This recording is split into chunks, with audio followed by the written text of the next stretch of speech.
Today we want to look at data analysis. Before I continue, I saw the post on WhatsApp. Somebody is asking for a proposal. So one of my colleagues is going to send me a report, a full report, something that is good. Note that a proposal is the first 3 chapters, and the tense is future, what you're planning to do. A report is I have done. So let's hope. Let's hope I think it will be helpful.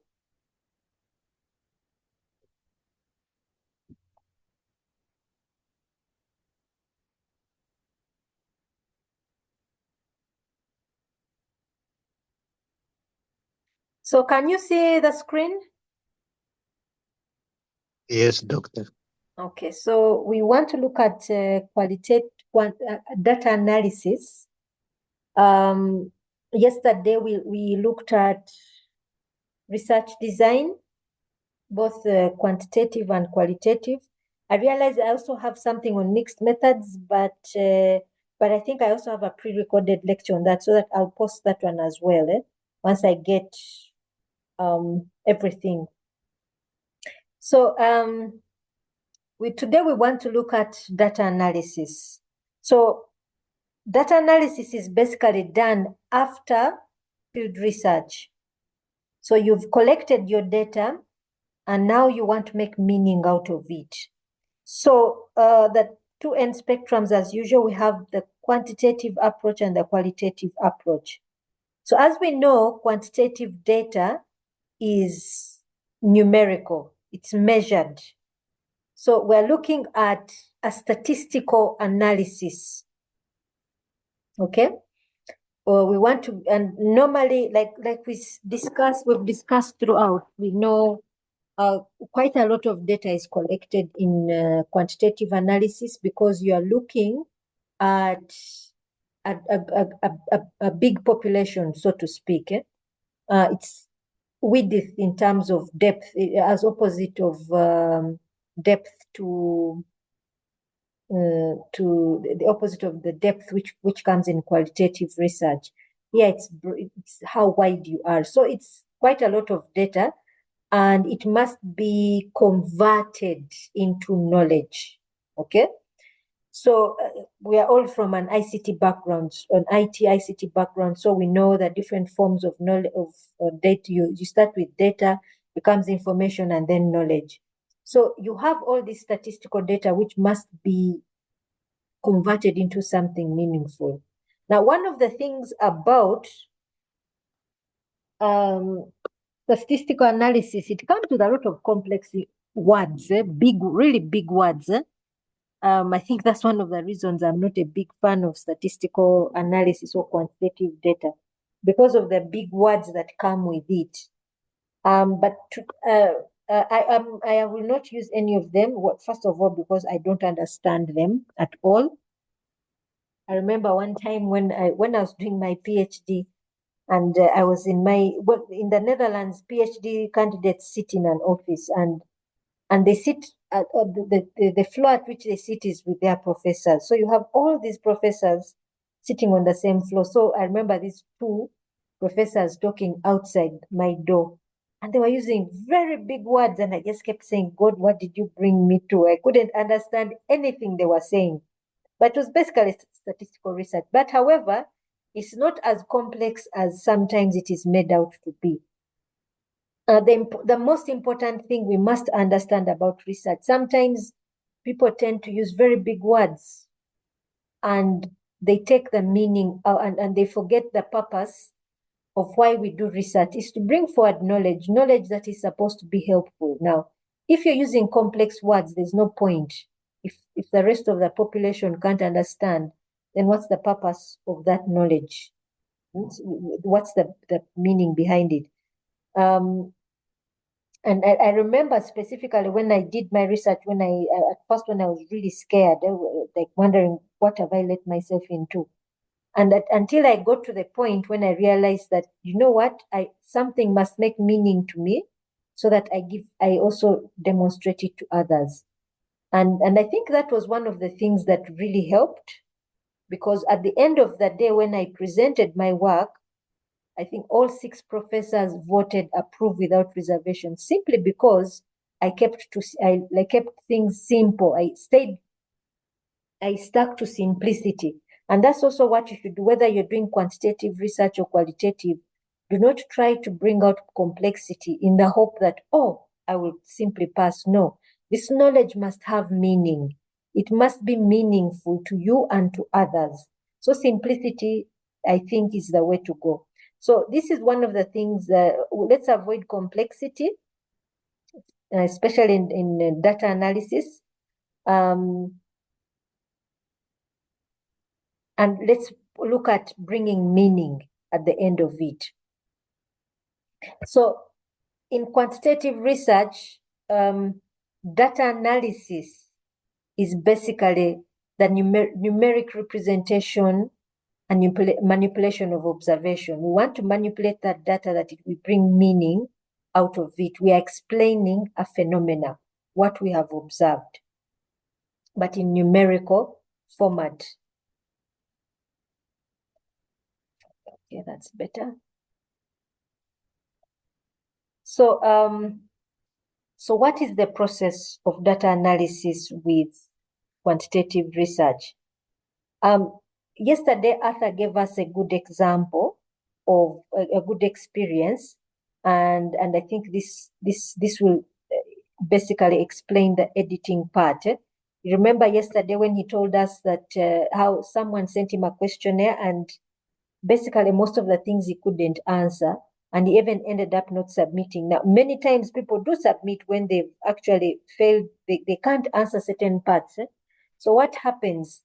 The researcher must clean the data, okay? Must clean the data. So the first thing is there's an inspection to see completeness and consistency. So the completeness is, one, do I have enough responses that I can sincerely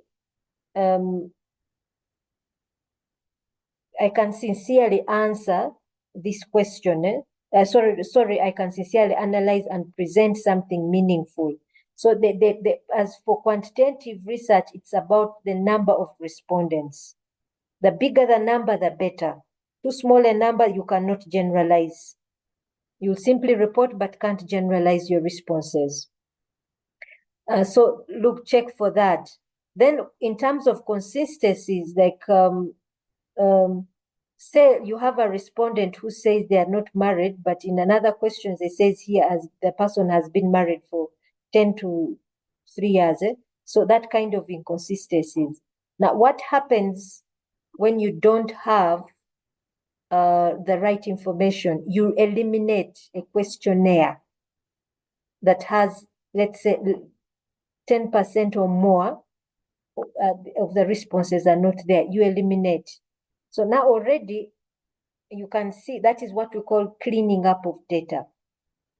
So because that information will not give you validity. Then the next thing we do after we've cleaned up the data that we know we have now a complete, all our responses are complete, sufficient, we do coding and data entry. What do we mean by coding? When we send a questionnaire to respondents, we send it in a manner that they will understand. But when we are going to analyze data statistically, everything needs to be quantifiable.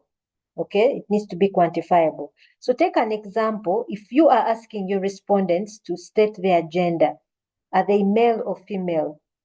Now, at that point, because you need to quantify, for example, how many males, how many females, then you code that the male changes to 1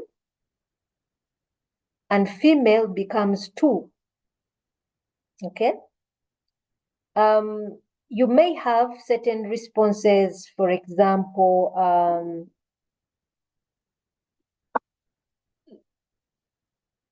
certain responses, which for example, a scale. We have the Likert scale. Do you know about it?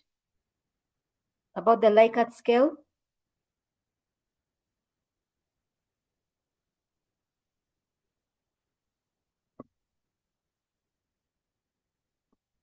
I don't know. Has anyone ever heard of the Likert scale?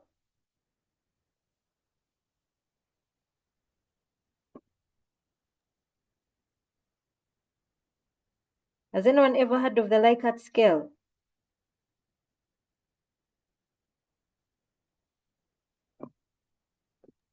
No, doctor. Me, I've never heard of it.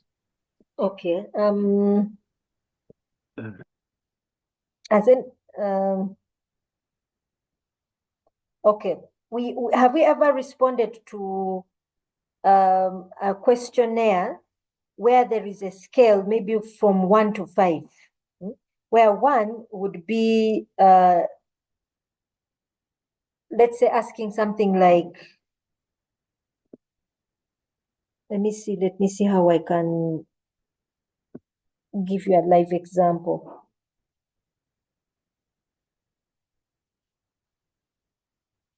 I want to see if I can give you a live example of that.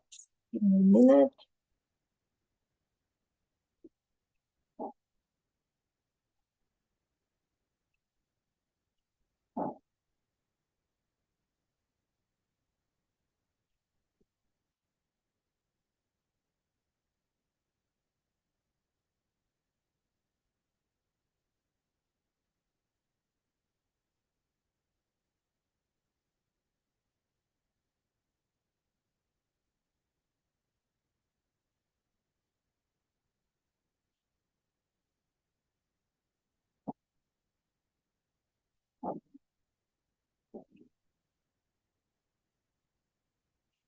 I think I've found a good one here. Let me just show you.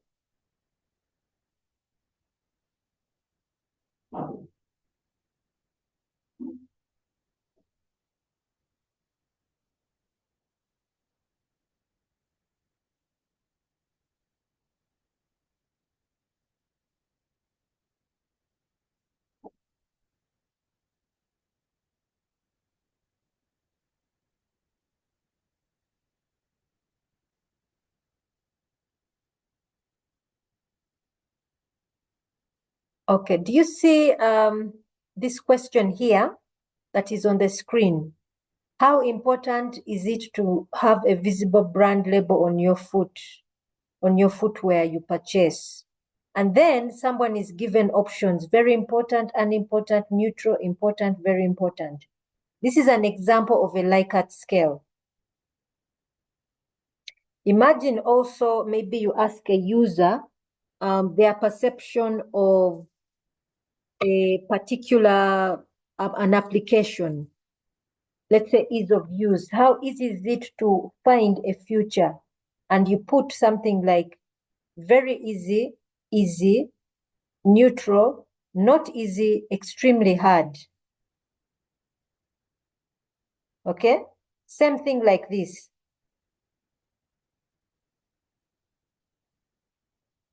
Do you understand now what a Likert scale is? Yes, doctor. Yeah. Yes. So a sample like that, sorry.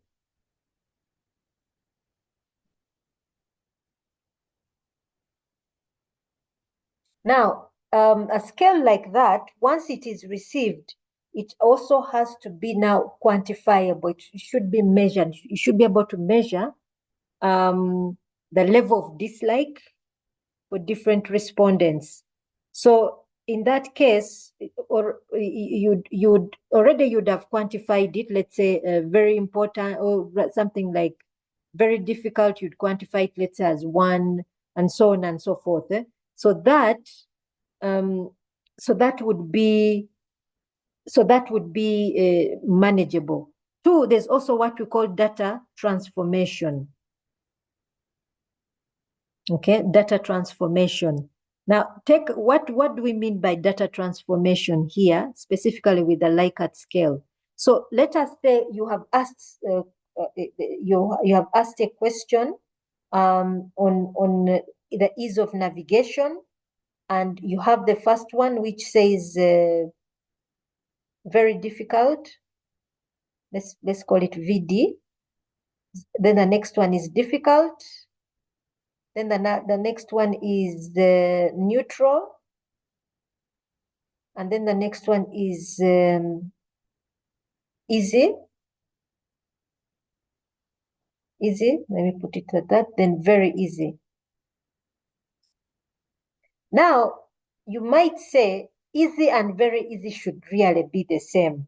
So let me put this as the same. Let me quantify this as the same. Easy and very easy. I'll put them in the on the scale of instead of this being 1, 2, 3, 4, and 5. I would say I'll put this together and call it 5.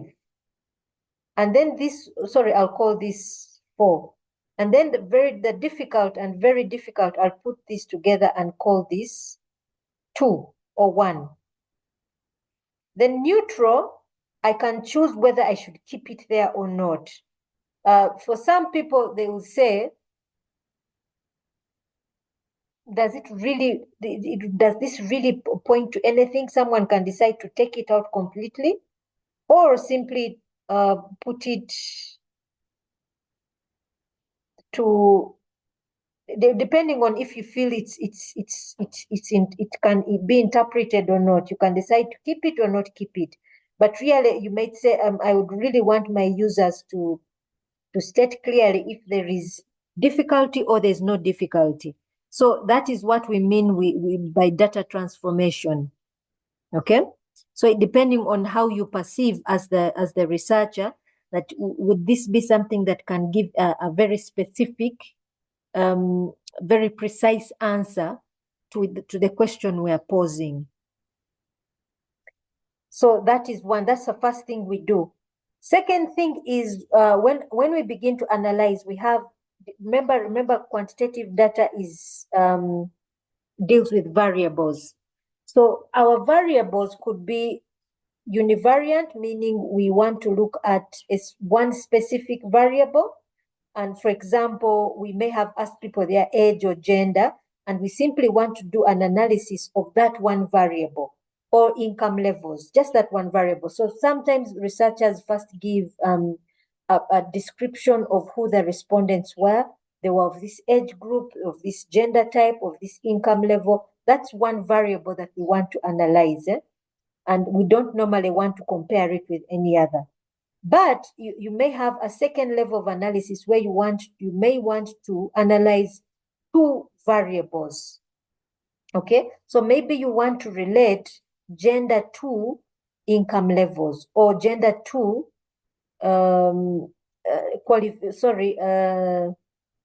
gender to what is CGPA would be sort of like I think ours is GPA or something like that. I'm not sure, but to gender to performance level. Okay, so that is one. That is the second level. Then the next is multiple variables. If you're looking at multiple variables, so multiple variables, you may want to relate maybe age to education levels and prejudice to a particular thing. So that is three or more variables you want to analyze. So here's an example of univariant, which may want to simply indicate a particular variable that you have a description. Its purpose is to describe rather than to explain. And that's the purpose of analyzing one variable. Just simply saying these are the respondents we have. This is the makeup, the description we have of them. So you may want to show frequency distribution. Remember when we talked about variance, you may want to simply show maybe this is the scattering of the different age groups that we had, or the different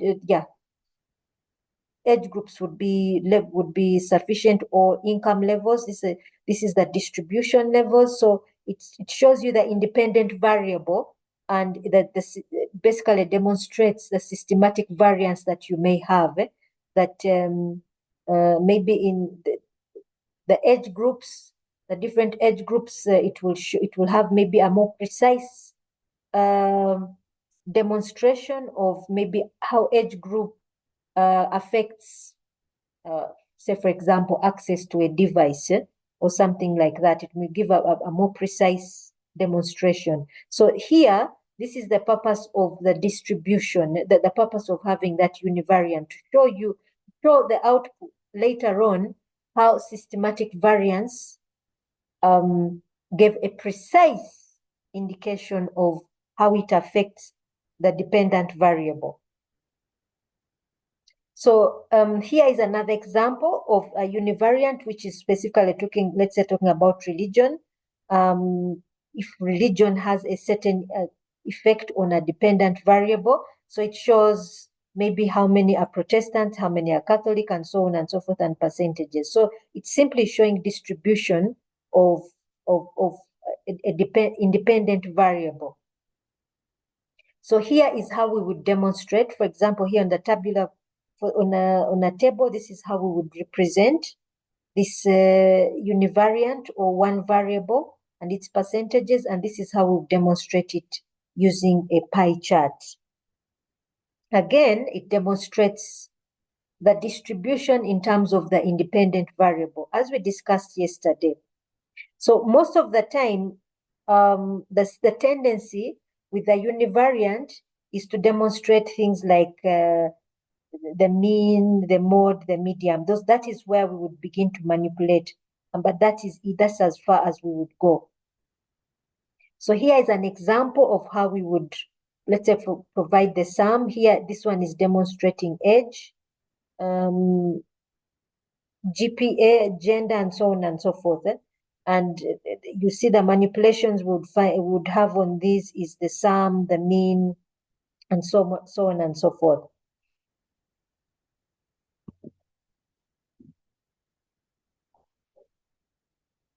As we talked about earlier with systematic variance, we want to look at dispersion, or the distribution of values of the population that we have researched.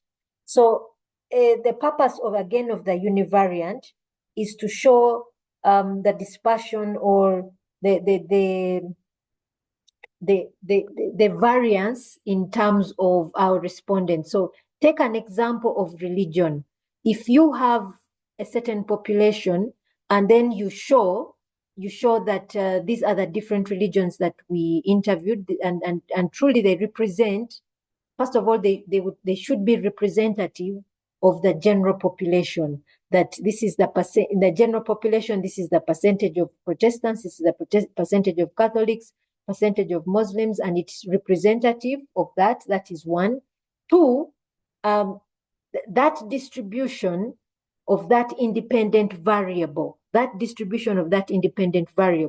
should then give a more or less precise or accurate picture of how it affects the independent variable. Okay? How it will affect the independent variable. That it is the most accurate picture that we can find.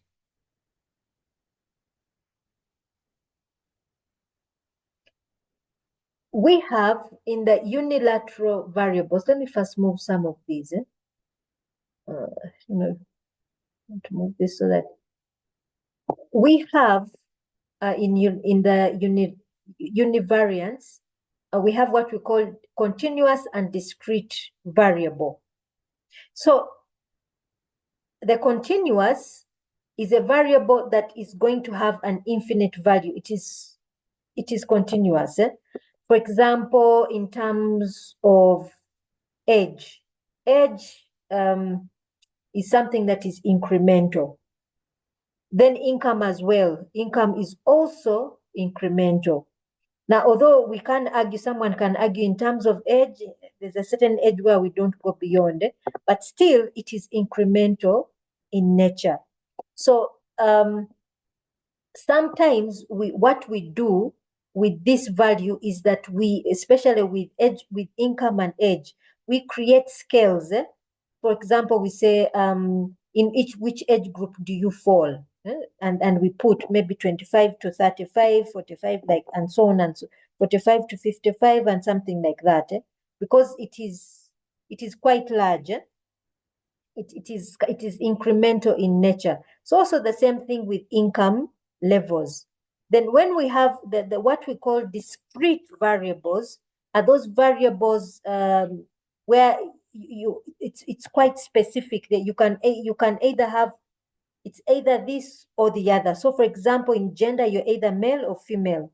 Although nowadays what is happening in the Western world, this is arguable. There are those who have pronouns, and so theys and them and things like that. Then marital status. You're either married or you're not married. Yeah. Although the definitions may differ, we have different definitions. There is marriage in under religious sect. There is marriage under the traditional. There's marriage under the civil. But whatever the case, it is marriage. We have a clear definition of what marriage is. We also have a clear definitions on nationality. You're either Ugandan or Kenyan or something else. Yeah. So that is what we mean by discrete variables.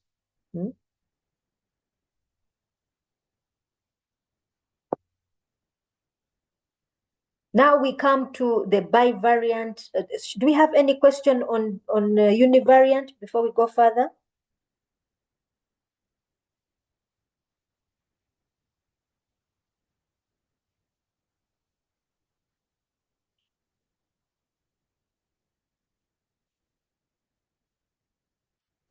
Do we have any question? Yes, doctor, just to help with the definitions of nominal and domino, the scaling of the discrete values. Nominal and ordinal. Nominal and ordinal. What would we mean by ordinal? Let me see if I can get a definition from here.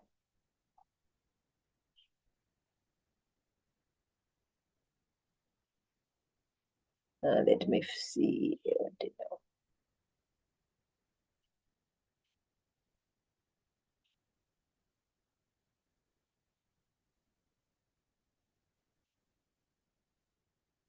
Let me see.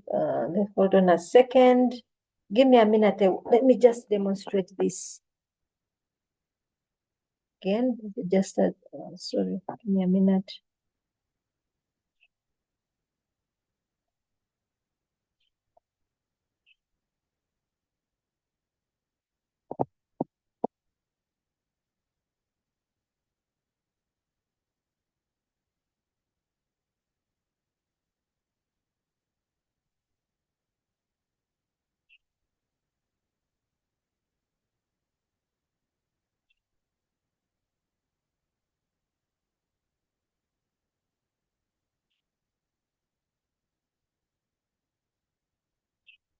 No.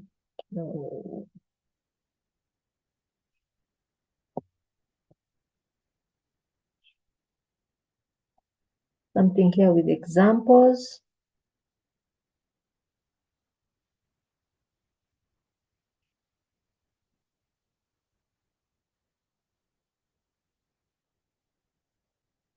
Okay. An example. Let me give you an example of education level. If you have a questionnaire with education levels. So let me see if I can get an Doctor, actual are you sharing scale. your screen? Pardon? Are you sharing your Hold on a screen? second. I just want to give an example. I want to just give me a minute.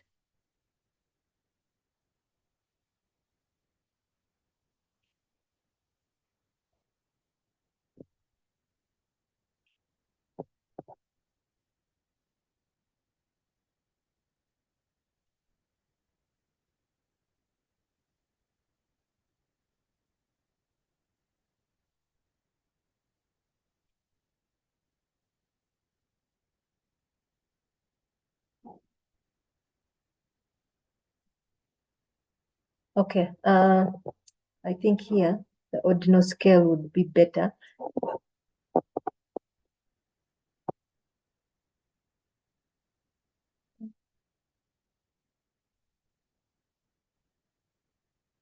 I think this one would be better.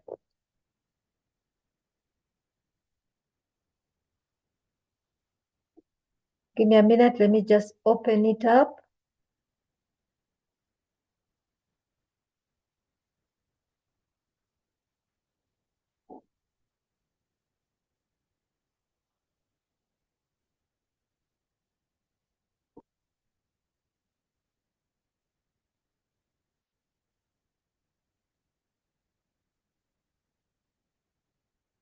Okay, let me just let me share my screen.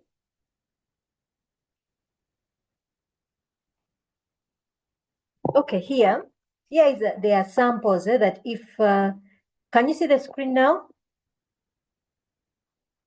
Yes, doctor. Now, Doctor. and let me first state this so that we also try to see if we can guess which is ordinal, which is nominal. So an example, if I asked you what is your gender, you're either this or that. Yeah, you're either male or female. Okay. So same thing, if someone asked you, somebody, what is your favorite candy? You have only one answer. What is your favorite candy? You may have several, you may have several options. What is your favorite, what is the weight of your luggage? That's also, it may fall within a certain scale. Year of birth, egg size, is it small, medium, large, extra large, jumbo? So then you look at something like military rank. How many ranks are there in the army?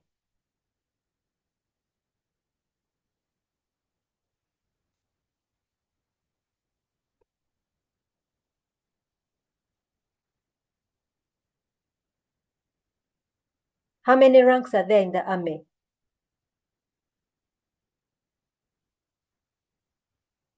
There are quite a number of them, but they are not infinite. They are not infinite. So where would we put them? That would be the ordinal. So the ordinal, an ordinal scale, if I just come back here, an ordinal scale, an example would be something like this. What's your level of education? High school, for us it would be A level, bachelor's, master's, or PhD. That's an example of an ordinal scale, which is precise and it doesn't go beyond that.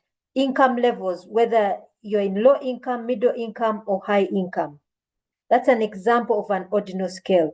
A nominal scale is a scale which is either or. So I'm either male or female. Okay?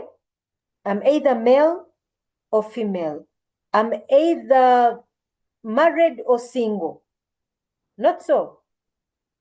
Not in between. I'm either married or single. But if you're Catholic, there are several. You're either married, single, religious, or a priest. One of the four. But no, for a woman, there would be only 3 that are available for me. For a man, all 4 would be available to them. But in the secular world, I'm either married or I'm single. No flash. We understand? Yes, doctor. Understood. Yeah. So that would be the ordinal or nominal scale. Excuse me, doctor. Yes, please. What does the rate bar for?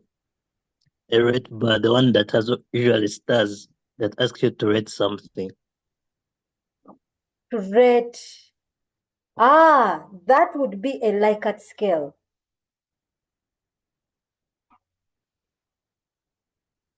Okay? That would be a Likert scale. But that would also be under an ordinal, because it still falls under ordinal though, but we would take it more to be a Likert scale. Is that okay? Yes. because you're giving an opinion of your of experience of something, but that falls under a Likert scale.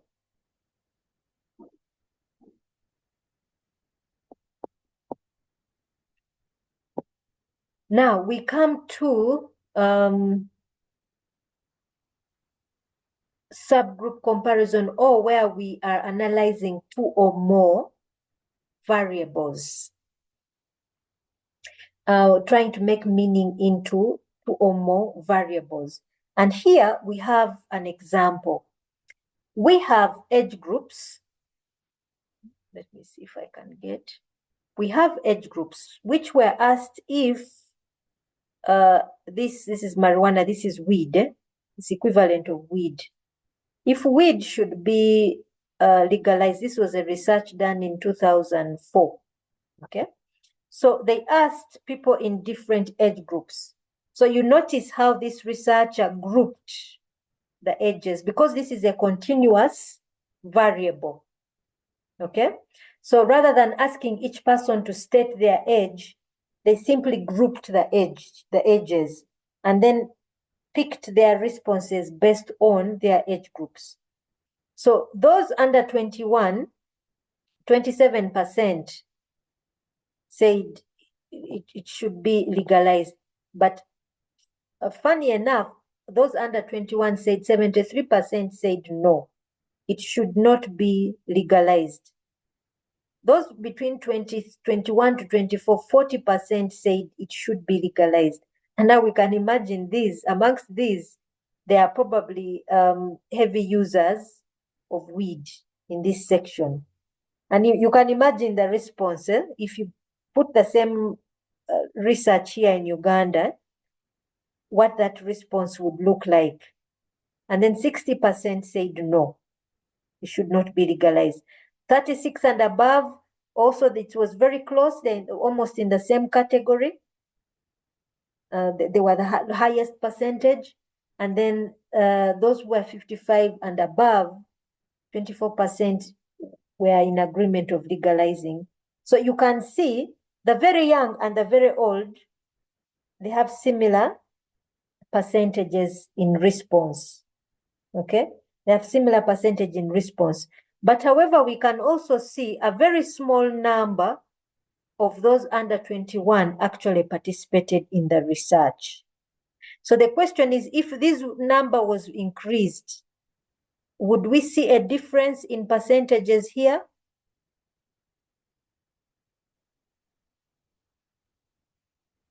Would we see a difference in percentage? So here is the good thing also about showing the totals of those who actually participated.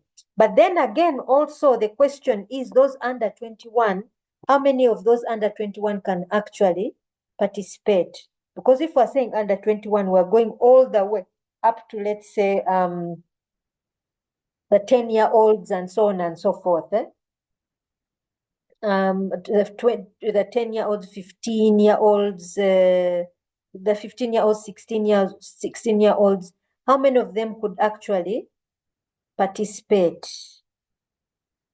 Because some may be really much underage and may not be accessible to the researcher. But number one, we notice it's a very small number, and these ones are quite significant numbers. So do you see that the significance of having systematic variance, having a greater distribution of numbers, so that it can give you a more precise picture of probably why this group of age are saying yes and others are saying no? A bigger percentage is actually saying no to legalization of weed. Do you see the significance? Why it shows a more precise answer or to a question. Gives a more accurate answer.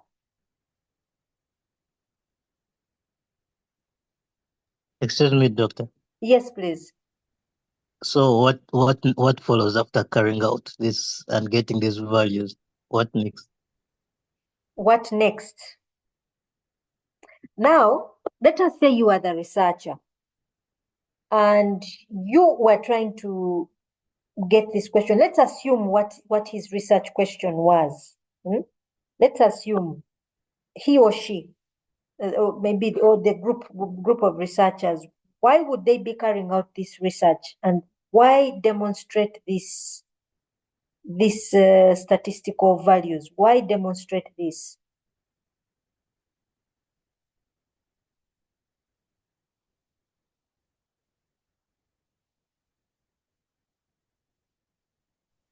I think, Doctor, Yes, when please. you look at the age bracket or the scale that participated in this exercise, what comes in mind is I think the whole idea was to find a middle ground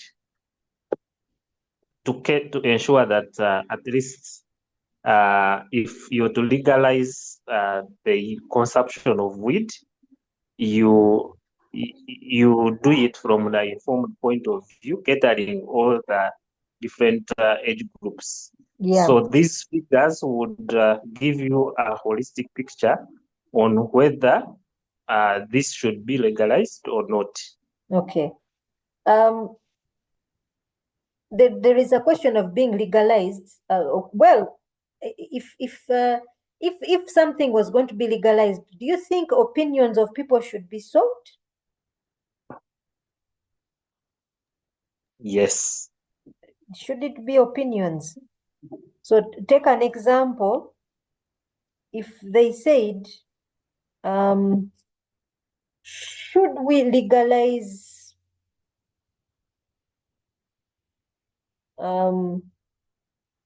prostitution? Should that be an opinion? Is when we legalize something, is it based on opinion or should it emerge from human rights? I think, well, it depends, because I've seen situations where the parliamentarians say that let's go and consult our people. Yeah. There's a point So of consultation, but yes. should legalization be based on opinion? Really? so for something like prostitution, who will you ask now? The prostitutes or the people, the consumers of The consumers, you imagine something like that. Or let us let us say by some bad chance, Uganda is overrun by pedophiles. And we ask, should we legalize pedophilia?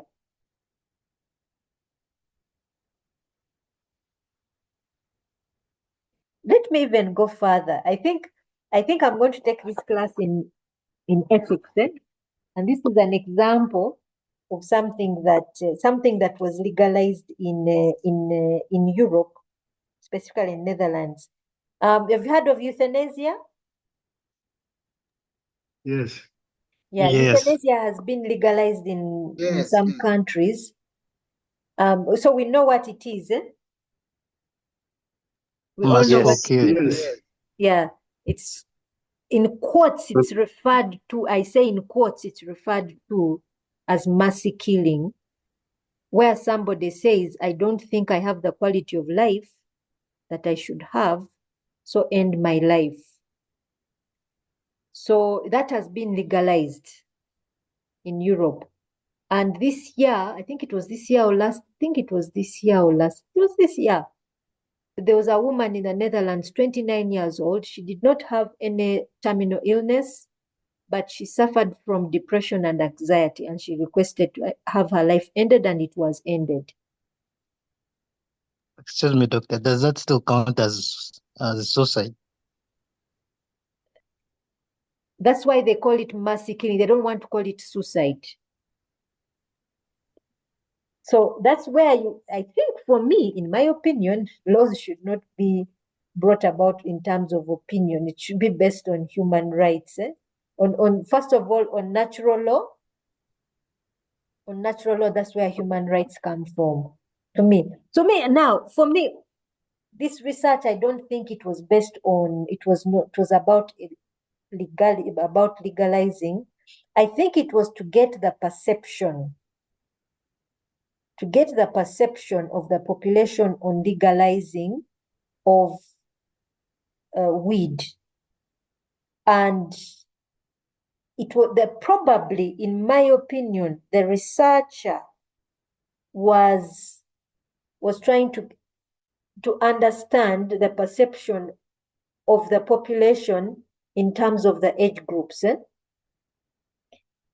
And you notice here, the younger you are and the older you are, a little bit more conservative about something. So I don't think it was about the fact that they were going to bring a law, but it was to understand. I think the purpose of this researcher was to understand what is the perception of the population about a particular thing. That is, for me, my opinion. That's why someone would do research. It is not to bring about a law. The law itself, the process of coming up with a law, I think it's a bit different because they consider several things when they are bringing it up, but I don't think it's based on opinion. Why? You notice here the opinion changes as one grows older. If you ask this same group of people, in the next 20 years, their opinion will have changed. So I don't think it would be right in that sense. But why is the researcher? Remember again, what are the research questions? First things first, what is the research question? That is what we should first of all ask. What was the research question? And the research question is a little bit more abstract. Okay? Arthur, you have a question or comment? Yes, doctor. So I'm just wondering, in the scenario, if maybe say marijuana was legalized, could this have been carried out to contest that decision?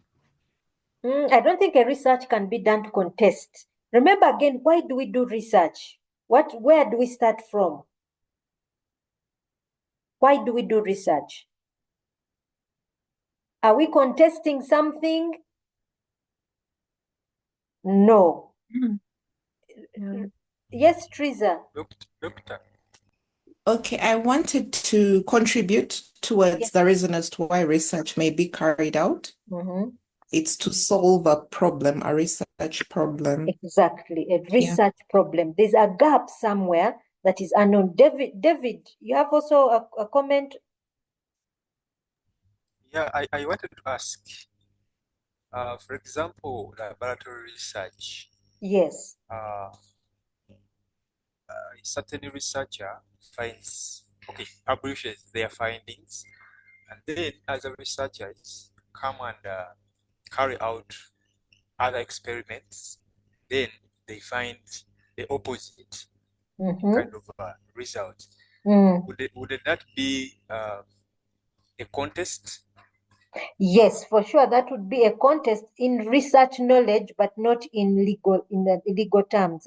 So I think I gave an example where there was research done, and the conclusion was that homosexuality is a result of DNA. That means you're born gay, or you're born with a leaning towards attraction to a person of the same gender as you. And then other people did research and disproved that. So now one of the reasons why we publish is to open the research and allow somebody else to research, and they can approve or disprove. For example, my research is published, so someone can disprove what I found, and that is okay. Yeah. The whole point, remember, remember yesterday when we were looking at research design in qualitative research, and we said when you're doing qualitative research, you need to be very careful about generalization. So you'll make a conclusion saying, perhaps this demonstrates this. You say perhaps. It's not conclusive as the same thing as quantitative research, where you may have ability to be more assertive with your conclusion. You say perhaps. Why are you doing that at the end of your conclusion? You're allowing another researcher to come and ascertain if your research is true or false. Because remember, in qualitative research, we're building theory. In quantitative, we are testing existing theory. David, I don't know if I answer your question. Now, in that sense, it's Yes, not Doctor. the same as contesting a law. I don't know if I answer your question. And going back to Teresa's contribution, what is research? We're answering a research problem. So even me as a researcher, let's say I've put forward what I've found in qualitative research, it is still a problem because it's not conclusive. Do you understand what I'm saying? Yes, Arthur. So, Lola, you say something. So, in your conclusion, what you include there is actually your theory now. Your conclusions are the theory you're developing. It is the start. It is the start of a building of a theory, but still, because I say perhaps this is what it means. Now, you as Arthur can say, I'm going to build on Dr. Sheba's research. I'm going to find out if these variables she found, these themes she found, actually still do exist in a different time scale, in a different case study. And you, Arthur, can come out and say, this was found, but this one was not found in this case study. This was found, this one was not found. And that's the whole objective of why, as a qualitative researcher, for me, I would conclude saying, perhaps I would not put it in stone that this is the truth. Do you understand what I'm saying? Yes, Doctor. Yeah. So this researcher, in my opinion, just my humble opinion, I think he or she, these researchers were probably trying to give a description of people's opinions, the population's opinions based on their age group, as far as legal use of this thing. Okay? Now, it would not be wise to say, let us build a law because here big number approve, because this group of participants, their age group is going to change. They will come into this age group later. And later on, when they say no, you see, then now to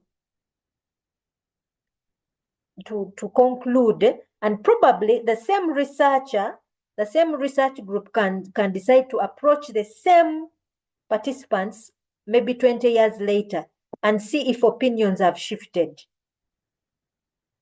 Yeah? And then even make a conclusion that opinions on drug use change as age changes. And that could be the researcher's contribution. I don't know if I'm making sense. I hope so. So, Doctor, so what Yes, would the people in charge based on in order to either not if to legalize it or not, if it is not if they're not going to base on the research? Now, my question to you is, again, I want to ask, is law based on research? Yes, but the MPs, those in parliament, do consultation, but consultation is not the same as research. Those are two different things. Research is for scientific purposes, not for legal reasons. When parliamentarians do consultations, it's not the same as research. I don't know if I'm being clear. Yes, sure. Yeah, research is for scientific purposes. So take an example. When a researcher in a laboratory is doing research on COVID-19, his research is not going, his or her research will not become law. It is simply going to inform scientists on how to treat the virus, on how to handle it.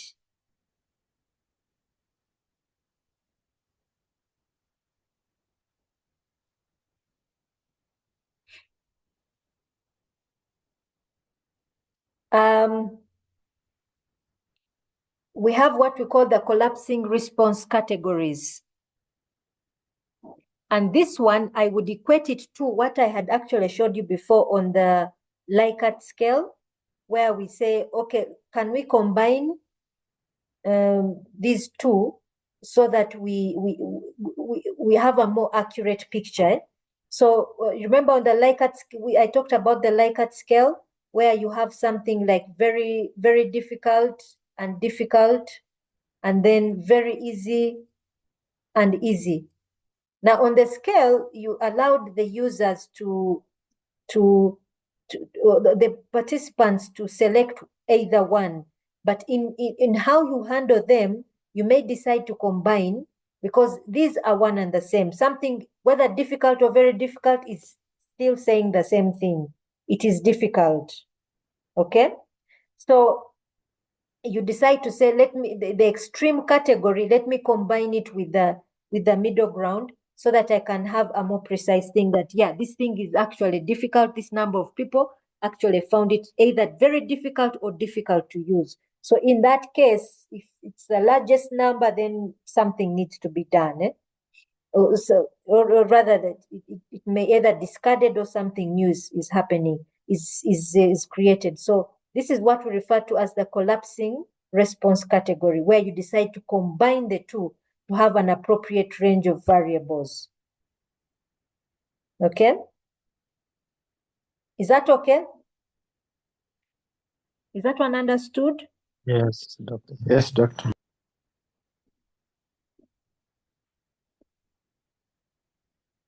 Then there's the part of handling the I don't knows. This is also the part which I talked about, the neutral, when you on the Likert scale, where you may decide to exclude it or include it. Should we exclude it or include it? You may include it on the Likert scale just to give people options, but in some cases, it may not have any meaning. Does it bring any, can you bring any meaningful interpretation out of it? So in some cases, one may decide to completely take it out. Take an example. If I was asking a student, if I was asking students on if online learning has improved performance, and someone says, I don't know, does that my question is, should I include it? Can I bring out any meaningful interpretation out of it? So this one is left to the discretion of the researcher to decide whether to include it or exclude it. That is one of the things we talk about when we say transforming data. Yes, Arthur. Doctor, I'm wondering, if that response doesn't make meaning, why should you include it on the questionnaire?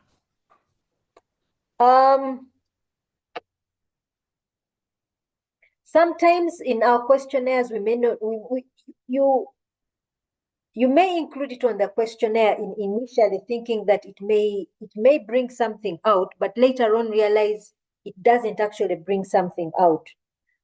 Remember, the questionnaire is being designed by a human being.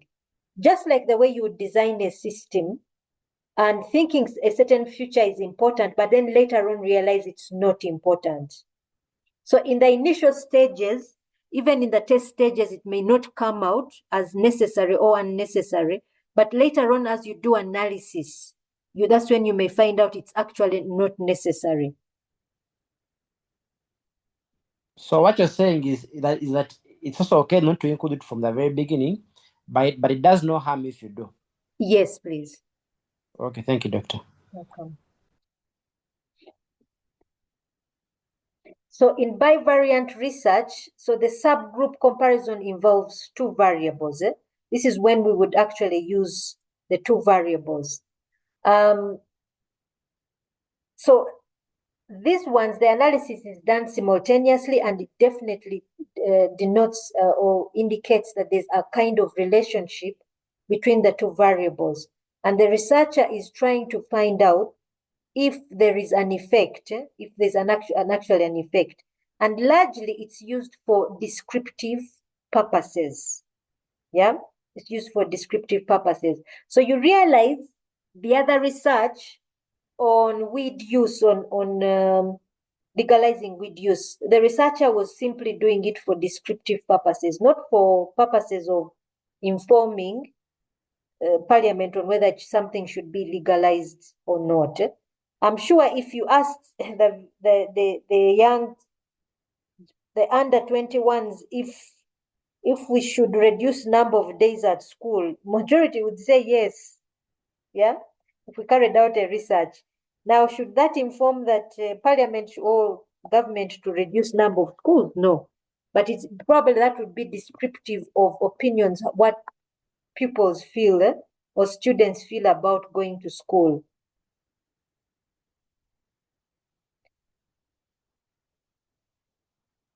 So again, like we said, it's determining of relationship between variables and largely for descriptive purposes. So here is another example of bivariant analysis, which is looking at attendance of religious events or anything, going to church, the mosque or things like that. And this research is looking at weekly attendance, those who attend weekly, number of men who attend weekly and number of women who attend weekly. And you notice here, number of women are attending more. So again, this is a typical descriptive style of research, which shows, which simply wants to show which gender attends church more often than not.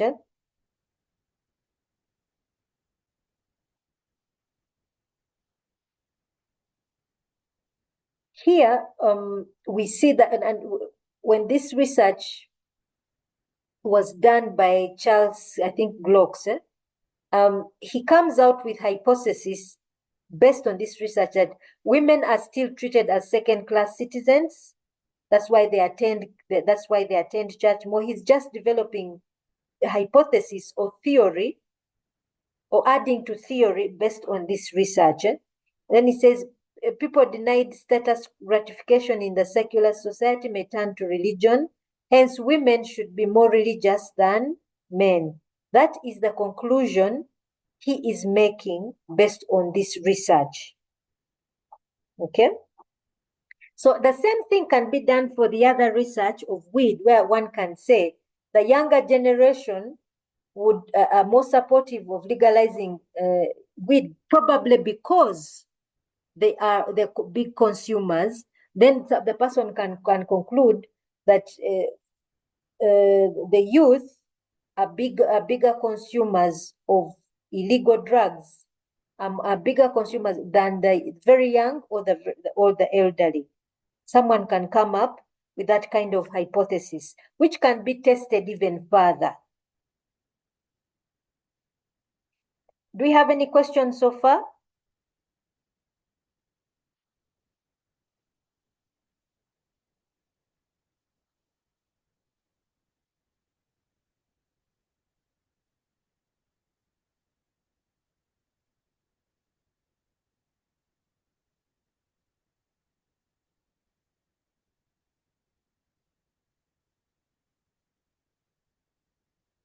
Do you have any questions so far? If no, let's go to percentages. Yeah. So in the statistical data presentation, we also normally see percentages demonstrated, percentages given. So here is a typical example, and percentages are also a good way of making a conclusion and giving a better indication of results that have been received. So here we have an example of responses of whether some men or women who either favor gender equality or don't favor gender equality. So here it demonstrates a woman. For example, this one demonstrates a woman who is in favor, a man who is not, a woman who is not in favor, a woman who is in favor. So if this is rearranged, it will show the number of women. Here, just in a pictorial view, it shows the number of women who are in favor of gender equality, of number of women who are not in favor, and the number of men who are in favor and number of men who are in favor. So now if that is shown in percentage values, here if we add figures to it, it shows out of 10 women, 8 women are in favor, 2 are not. And out of 10 men, 6 men are in favor, 4 women are not. So when a statistical value is given, or rather the percentage value is given, it gives a better picture to show out of 10 women, 80% of any given population of women will support gender equality, as opposed to men, 60% will support gender equality, while the balance do not support. And therefore, this researcher can say women are more prone to supporting gender equality than men. And even another one can say that that in spite of being maybe a patriarchal society, there's a big percentage of men who do support gender equality. Yeah. So those are conclusions one can make from such statistical values. I don't know if this answers, I don't know who asked the question, like what should I make a conclusion of? Now you see, with this kind of percentages, someone can make a conclusion on findings based on these percentages. I don't know who asked earlier when I first demonstrated the table on legalizing weed. Blaze. Blaze, yes. Blaze, I think this demonstrates how conclusions can be made from such statistical presentations.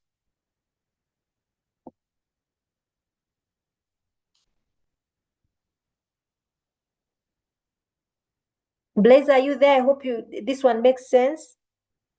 Yes, Doctor, I'm here. Okay. So here are examples of conclusions that people have, that a researcher has made based on research like this. That while majority of both men and women favor gender equality, women are more likely than men to do so. So that a person is making a conclusion, and even a hypothesis can be developed from it, which can also again be used to lead to another type of research. Sorry, this is being quite erratic. Maybe I move the mouse somewhere else.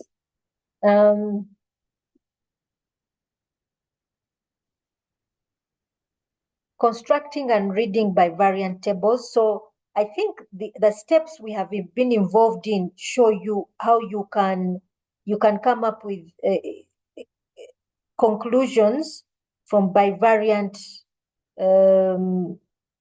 tables. Okay, so creating the subgroups and then giving a description of their attributes, the independent variable and how it affects the independent variable. So we start with the univariant. So the univariant is giving a description of your respondents. Then the bivariant is now explaining the effect of the independent variable on the dependent variable, the actual relationship. And then the final statistical value allows you to make a conclusion on your findings. That just like we've done with the gender question of who is most likely to support gender equality between men and women. Then we have the multivariant analysis, when you have more than 2 variables. Okay, so we go back to the issue of religion, attendance, gender, and age. Okay, so here we have a table which is demonstrating all 3 variables. That this researcher categorized ages, probably from from under 20, 21, and so, well, if you're under 20, yeah, you most likely your parents are forcing you to go to church. But if we say from 25 onwards, from 25 to 35, 35, and so on and so forth, that one should give a more accurate picture if you put those categories. Now, if you have those categories and you've asked both men and women in the different age groups, okay, so you realize this one use the age as the first set of column titles, then the gender. Then for on this was for the rows, for the columns, or rather the rows, the person decided to give responses to attendance to church. And you can see here from the different age groups, attendance levels. And in both categories, women are still attend church higher. But we also notice that the older you are, the more church attendance is exhibited. So here, a person can make two conclusions out of this research. They can make a conclusion that the older an individual is, whether male or female, the more somebody attends church. And then also in terms of gender, we can also show this in whatever the age group, women seem to attend church more than men. Okay, so again, the same conclusions can be made. One can make a conclusion that maybe the older one grows, the more realization, the more they realize that they are coming to the end of their life, so probably make efforts to get closer to the one you're going to be with for the rest of your life. Or you can make conclusions like, I think Charles Locke, who said that women attend church more because they are second-class citizens, so they turn to religion, something like that. So these are different conclusions one can come up with, depending on the theory that they are probably focusing on. Let's see. Let me first get rid of this. Okay. So again, these are the conclusions one can come up with for research, but let's just come to conclusions on quantitative data analysis. We have already mentioned that it is focused on what is quantifiable.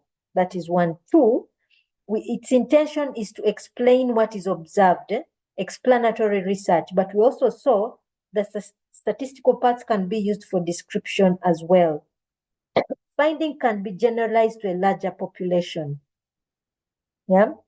So essentially, because we are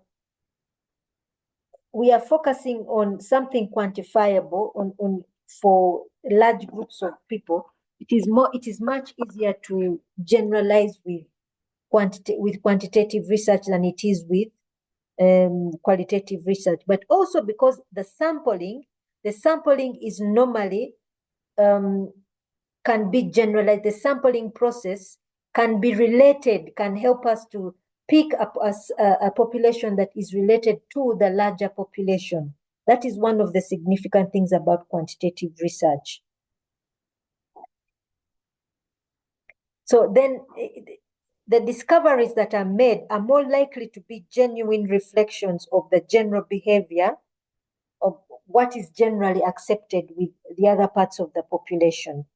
So here we have some materials you can read further on quantitative research. Please go ahead and look up on those. So thank you for listening. Do we have any questions before we move to qualitative research analysis?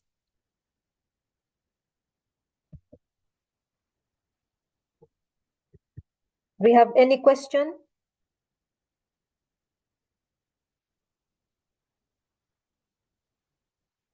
Doctor, I have a question. Yes, please. The references that you give, we can locate these in the library and follow up on the reading. Yes, please. If you can't access it, ask the librarian. They should be able to help you gain access. Okay, thank you. You're welcome. There are also other materials. You don't just have to focus on this one alone. There are also others. Just read about quantitative research. It's quite, there's a lot of material out there. Let me open up qualitative research.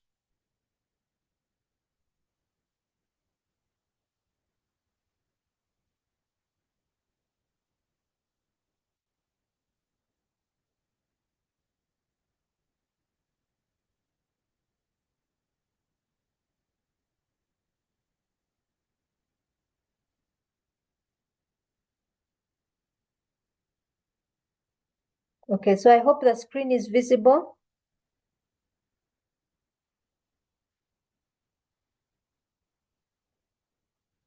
Yes, doctor. Okay. Although we are not going to look at formulating research questions, we want to look at the characteristics of qualitative data.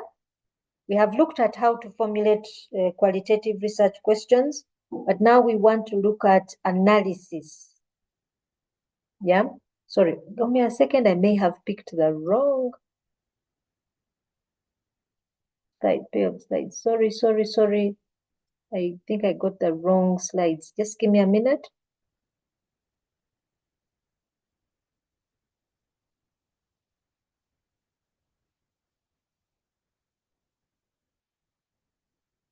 Sorry, I'd picked the wrong set of slides.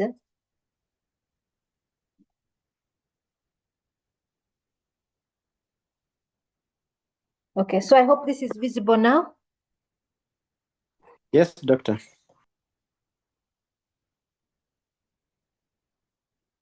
Now, I think by now it is clear that with qualitative research, the data we pick is not something quantifiable. Okay? It's not something quantifiable. It cannot be, you cannot reduce it to numbers. And here, sometimes you see this mistake being done with a student says the research is more qualitative in nature, but you see someone insistent on demonstrating statistical that this number of people said this, this number of people said this. And we're not bringing out number of people. We are bringing out a holistic picture. We want to bring out a holistic picture of the reality that is, okay? Of the reality that is. To take an example, if you look at the conclusions that came out from George, I think Charles Clogg's conclusion of why women attend church more than men, I think it's lacking. To me, he could be true, but to me, I think it's lacking. If one decided to do qualitative research to find out those who do attend church, or any religion, not even church, but any religious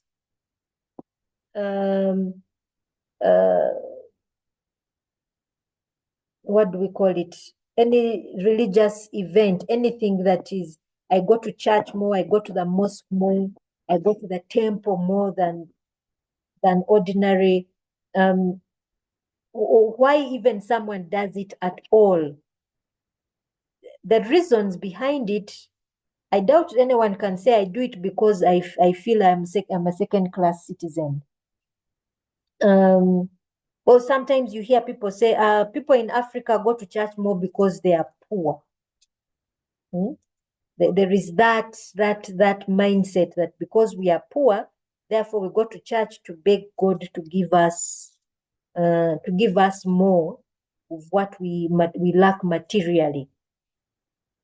So, but if you sat down and did a proper research and found out the different reasons, yes, there are people who go to church because they are looking for the material things they lack. Others will go there maybe because of it, they actually do have a relationship with a God, in whatever context that they believe they do have a relationship. Others maybe because it gives them structure. There are different reasons. And now if someone was doing that kind of research, you can't quantify it. What the researcher must do is bring out the totality of the picture. Yeah.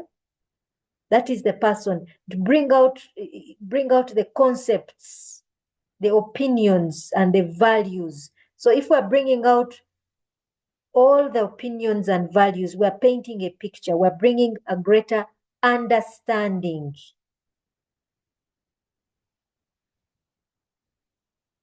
Yeah? Understanding of the situation or context. So we do classify in qualitative data and we do code. Then once we classify and code, then we categorize the data. So what is qualitative data analysis? We are trying to explain, we are trying to form explanation, understanding, and interpretation of the people and situations we're investigating. We're trying to bring some kind of meaning to what people understand or what they interpret a certain situation as.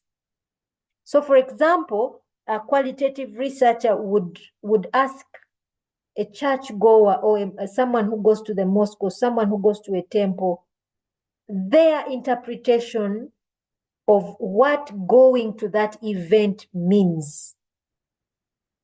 That religious event, what participating in that religious event means.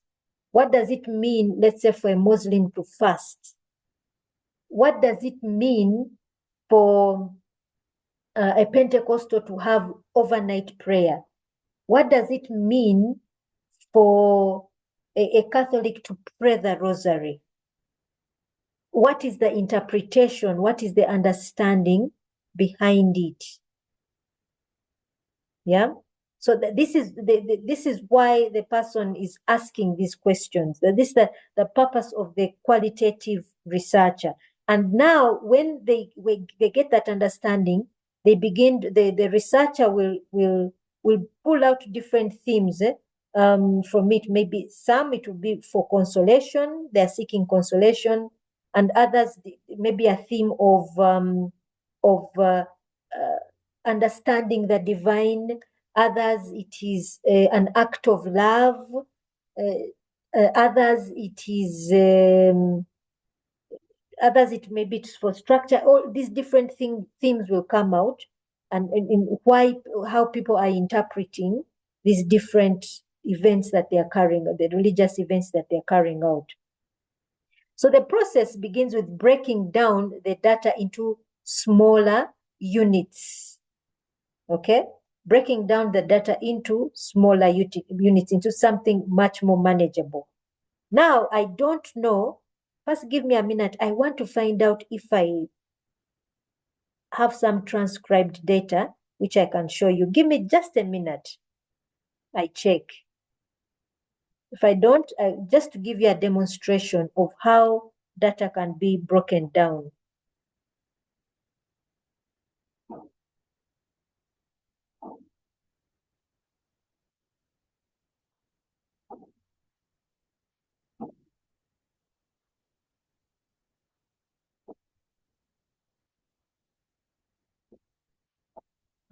So let me just show you an example.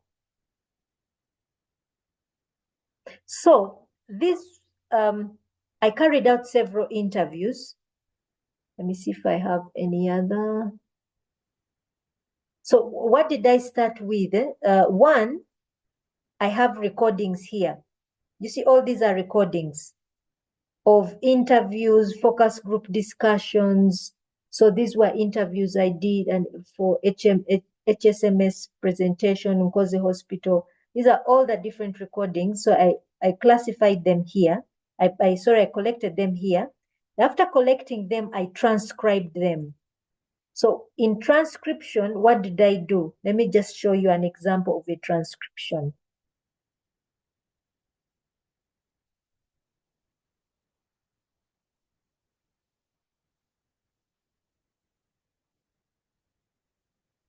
Can you still see? Are you seeing? Let me see. Yeah, only seeing the list of files in the folder, not the Okay. file you opened. Do you see this? Yes, doctor. Okay. So this is the transcription of an interview. This is what the male student said. This is what Sheba asked. The male student said it, another male student said that, and so on and so forth. Let me show you another.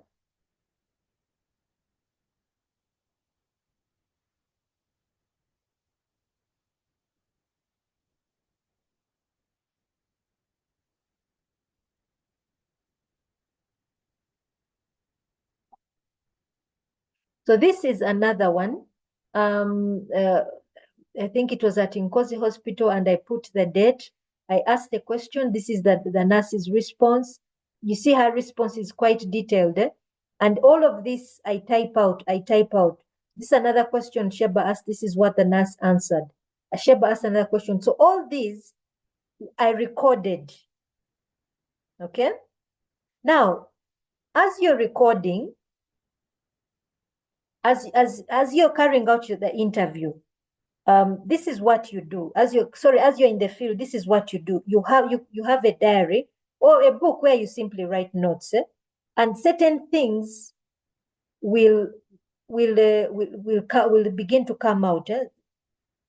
Certain themes come out. So take an example. Here you see, I'm asking, what is your opinion of private clinics in Nkosi area and the treatment they give to patients? Then you see, okay, some of them give proper treatment. Some can give polypharmacy, hoping to cure the patients. They can give a lot of drugs. And for them, then that means patients, why they decide to go in the clinic, they know that they will not make a line. They know that they will be given a date. That means they'll get treatment on credit. But they know in the hospital, they'll have to make a line, and they have to pay upfront for the treatment they get. So for someone, for that reason, for me in the trading center, I know Nalongo will give me dose, I will be treated, and I will pay later. So they decide to go there.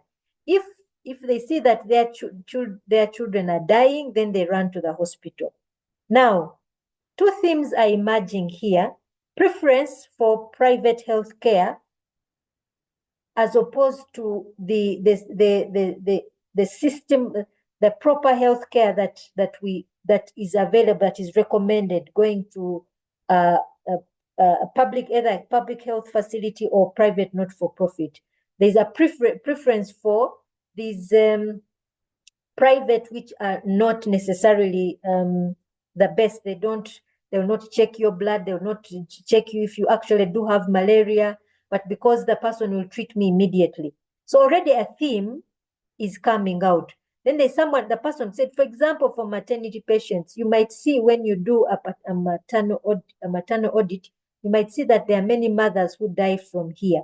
But they find that many of these mothers go to TBS, that is traditional birth attendants. But after seeing that I can no longer do anything apart from what I've done, blah, blah, blah.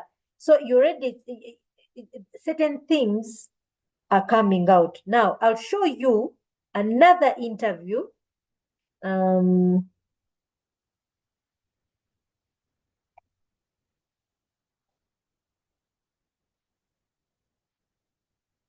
me see if I have, there was an actual, in the female counselor.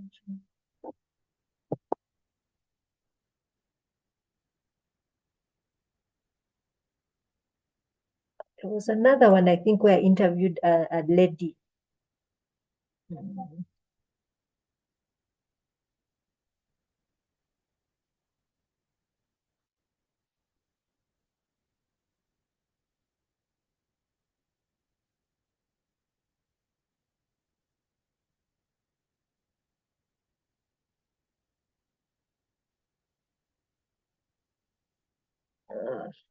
I don't know where I can show you, or where, let me see, here's a, so let me show you this one now. So this one was with a community member in Nindi.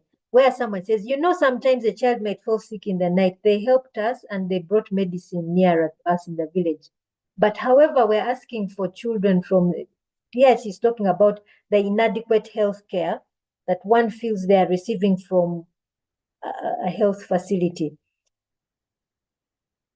Then the person here, I asked her, if it is you that is sick, your husband, if it is me or my husband that is sick and it is a Saturday or Sunday, we cannot get medicine because these people are too far. So you're already seeing the issue of the health facilities which are recommended are not accessible, okay?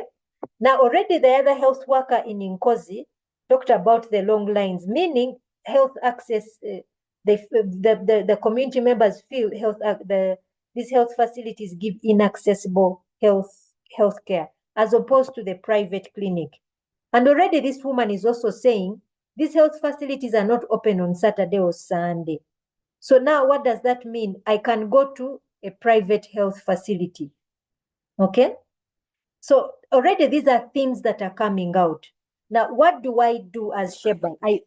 When I print these out, I begin to mark them out, where I say, this demonstrates that these health facilities are inaccessible. So let us say now, for the sake of this, I just write it out and then I type inaccessible health facilities. Okay. So it is a theme that has come out, and I can code it. Do you get what I'm saying? And then I continue further, creating more themes, and then begin to relate the themes. Now, when I say relate, what do I mean? Just like in sorry, let me open up something to show you where it shows relationship. Just like in statistical data, you are relating variables or themes.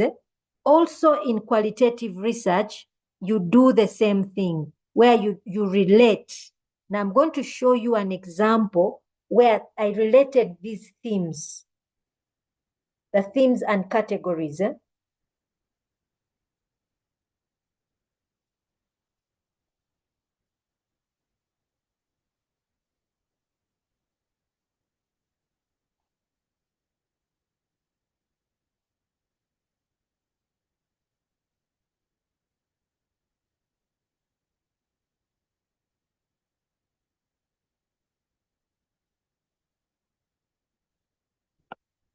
So do you see that?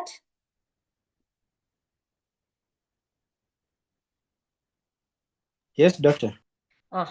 So this is an example where I related this theme to poor perception of quality of services among health seekers, limited health facilities, services, and opening hours. I related this to effort in accessing local facilities discourage community members, inaccessible health services. The points to absenteeism and poor attitude among public health facilities, understaffing and poor staff, and so on and so forth. So all of these were themes that came out in the research. Now, later on, I used this for me now, because for me, I was developing a model. At the end, let me show you how it contributed to my overall model. Here I said that these mHealth applications, the mHealth applications can take advantage of providing access the end users in a community are looking for these things. These are their needs. They are looking for health information. They are looking for health education, and they're looking for all these things. Based on this research, these are the needs they have, and an ICT 4D designer can look to this and find a need. Communication groups, health education, remote monitoring, health information, and so on and so forth. These are the needs that they have. Then I also point out the things that will affect. This is just part of the model. Let me see if I can show you something bigger. So this is the overall model that I came up with, that the end user, the end user who is the community member these are the things that will motivate them to use an application, okay? And these are the things that will demotivate them to use an application. These are their needs, and these ones on this side are the things that will make them drop the application. So, for example, the mobile phone ownership, where you find someone doesn't have a mobile phone, mobile literacy. I think this was one of the things I pointed out that I discovered. So this is how you begin to build a theory based on qualitative research. But again, I want to show you conclusions, the way I made conclusions.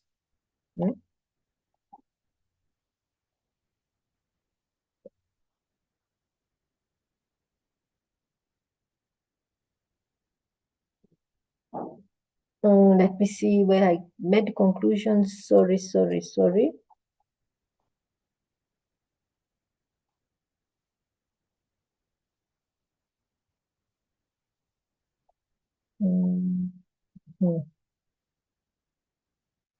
And it's simply giving a summary.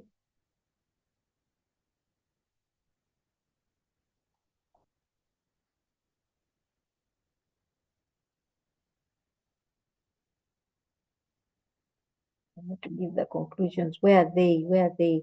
To show you how you say perhaps.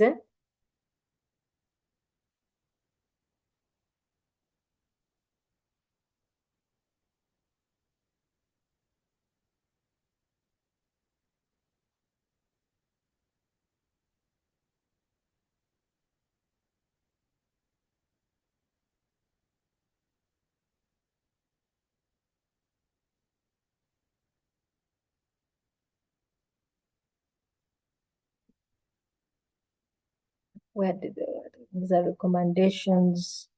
Where are the conclusions?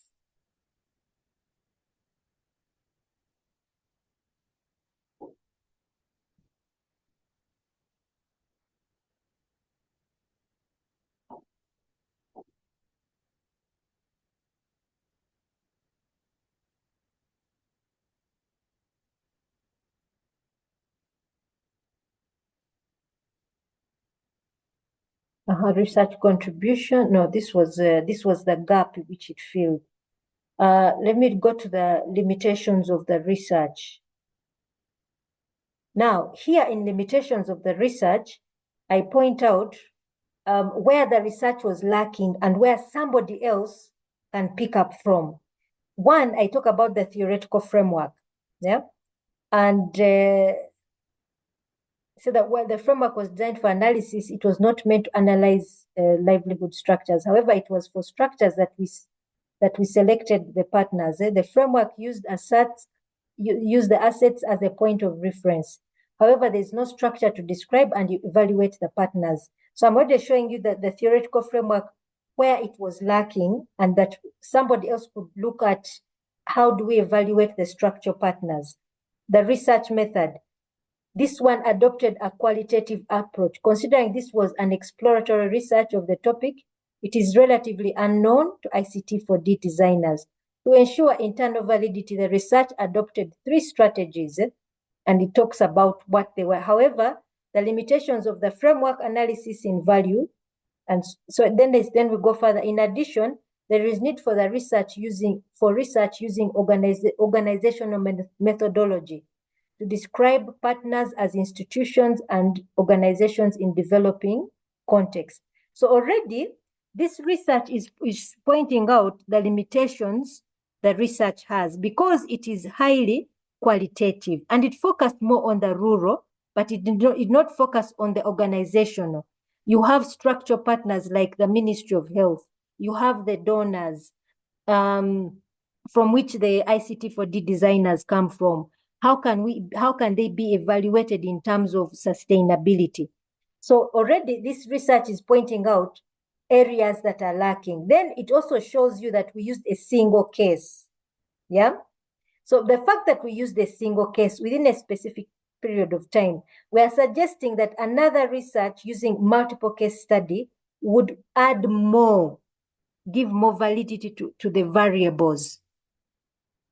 So this is the significance about using qualitative research, and how you need to be careful about generalizing your conclusions, where you say perhaps this is the purpose, this means this, but you don't conclude outright. Yeah? Do I make sense?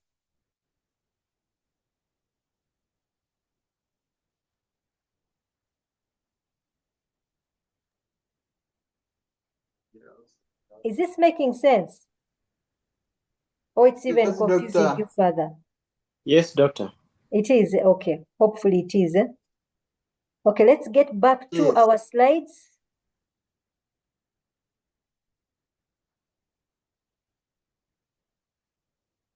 So now I showed you how you break down the data into smaller units, and into something that is more manageable. And here, sorry, I think this has gone a little bit further. So I remember I told you, as we're doing research with qualitative research, we actually begin analysis while we are in the field. That is why I told you that as you're in the field, there are certain themes that come out even before you start transcribing your interviews. So for example, this whole time I was recording, and then I transcribed at the very end. At the very end, this is when I transcribed, but throughout the time I was making notes. You'd hear someone talk about, so say something like, but this health facility is not always open. On this, many times we come here, we don't find the health workers, and so on and so forth. Or someone saying, but these people are very rude to us when we come. Already, even before you begin to transcribe, these things are coming out, and you're taking note of them. So that's the thing about qualitative research. You already begin interpreting while you're still in the field. Yeah. It's that while you're still in the field, you're beginning to interpret and you begin to take note. So when you transcribe your interviews and group discussions and so on and so forth, already the themes you've been seeing them arising, and you begin to highlight, to take note that, oh, this piece of information talks about this. It talks about the poor staffing or poor attitudes to work and things like that, and that discourages a health seeker to come to the health facility. So in this grand scheme of things, how does this affect my ICT4D artifact, my ICT innovation, or in terms of design, in terms of sustainability? How does this affect, positively or negatively? So you begin to make that picture. You begin to make that interpretation as you move along. Later on, by the time you bring it into the data analysis software, you already have a picture, and you're simply drawing the picture within using that data analysis tool. So remember, I told you for qualitative research, it's Atlas TI. There may be others that exist that I may not know about, but that's one of them that you can use. So some general guidelines, it's some of the common problems we may find. You may come to premature conclusions. So start the analysis, yes, as you go along, but make sure you bring it to its natural conclusion. And also the issue about premature conclusions, this is where we must always remember that generalizing in qualitative data is something we should be very, very cautious about. That's why it's very important to avoid generalizing with qualitative research and to be very cautious. being an experienced researcher. And remember also for me, I was very inexperienced when I started. So it even made me even more cautious, yeah, about what I was bringing forward. At a certain point, one of the things I did was to design my model first on paper, then evaluate it using the content that I'd found in the field. So that was one of the things that helped me a lot, to start evaluation on paper, then evaluate later on in the field. Now, how do we start the process? Remember, I talked about coding. Yeah, you saw how I began to highlight in the context, in the text, that this is most likely pointing to inaccessible healthcare services. Now, we already know in rural areas, there is inaccessible healthcare services. But now I had to relate it to ICT for design. How do we find what is of need to a healthcare seeker and what is not necessary? Okay. Now, as we code, sections of text transcripts can be marked by the researcher. And I show you an example of how you can do that, where you underline with a colored pen or something like that and highlight and say, this what this person said points to this thing, this underlying theme, okay? And that is how themes begin to arise. Yeah, this is where we make categories and themes from what people said and what we observed in the field.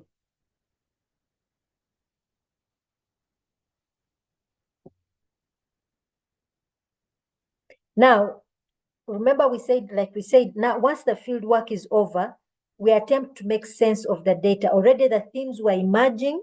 So now we begin to relate the field data, the field notes, that what we observed earlier, we begin to organize them into something pictorial. And this is where you break down your data into something smaller. The things that are talking about inaccessible healthcare, you categorize them in that sense. So in Atlas TI, you'd let's say look at the themes that you have, the different themes that you have. So you have theme A, theme B, and then you begin to relate the quotes, the different quotes that you have, relate this to that theme. This quotation related to theme B. This quotation related to theme C. Now, what the importance of relating it to the quote later on, when you pull out those images, you saw those images that I demonstrated in my work. They are attached to a particular quote. Now, as you're discussing the theme, that, for example, inaccessible healthcare, as you're bringing it out, you first talk about it. In literature, it says this.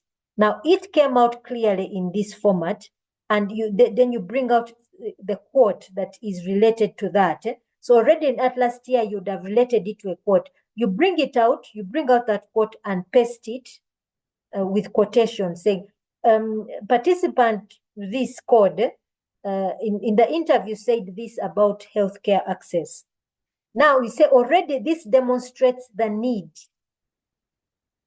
of the health seeker. This is a demonstration of the need of the health seeker. Okay? And if it demonstrates a need in the design model, I'm saying to the ICT for D designer, create an ICT for D innovation that is responding to giving greater access to appropriate healthcare. Okay? And these are the needs, and the people point out we need information on how to prevent diseases. That is healthcare information. We need, and these are the needs, these are the actual needs that they have. So in the model, I'm relating I begin to relate this and that and the other. Am I making sense?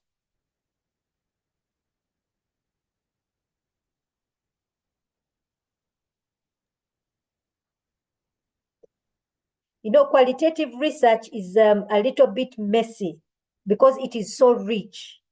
So analysis itself is it can be a headache. Yeah, it can be a headache, but once number one, you're able to bring out a clear picture of the reality of what actually exists, and you can back it up with your quotations and your findings, then you're good to go. And then the second most important thing is, remember to be cautious with generalization. Okay? If you can begin your analysis on paper with what actually exists in literature, well and good, then back it up with your findings. I don't know if I'm making sense.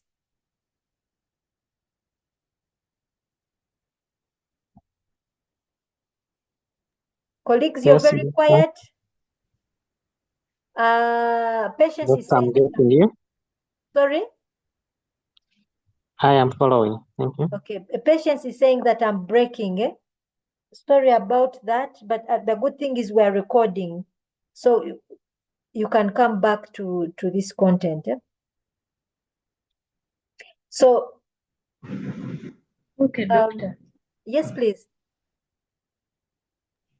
It's fine, doctor. Okay. So, you saw that the transcript, that the transcriptions that I had. One of the things you're going to go through is definitely reading a lot of your transcripts, and it can be very tiring. At a certain point, if you have too much, feel free to stop. You don't have to do everything. If you have too much, it can be overwhelming. If you feel you have enough, stop there stop transcribing. That's one. Two, go back to your field notes. So the field notes will help you now organize your transcribed data. Okay, go back to your field notes because it helps you begin to organize your field data, observations that you made, and all the initial observations you made while you were in the field. Then after that, if you have a qualitative data analysis software like Atlas TI, Atlas TI allows you to import. Is it import? Yes. Is it import or export? You're inputting. Is it importing? Colleagues, is it importing? I'm trying to. Yes, you're importing. Yes, Into. I'm importing, yes. So just like SPSS allows you to import your statistical data into SPSS, then analyze it. Also, Atlas TI allows you to import these transcribed interviews into Atlas TI. Then what you began on paper, you begin to relate physically within the software.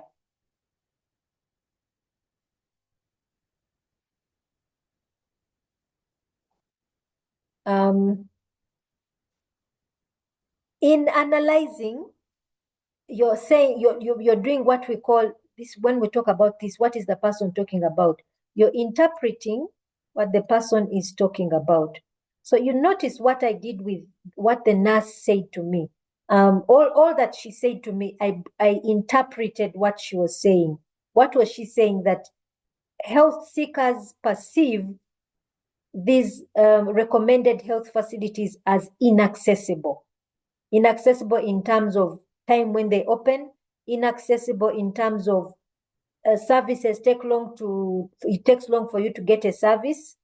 Even just you yourself, if I asked you right now, if I told you that, Zambia Hospital is the best place to go to get a thorough examination, and you reach there and you look at that lines, you say, I'm out of here. These lines are too long. That demonstrates inaccessible health service. So that when you're doing that, you're interpreting. You're asking, what is this person talking about? They are saying so much, but you have to interpret what they are saying into something into a concept, into a theme. Yeah? Into a theme or a category.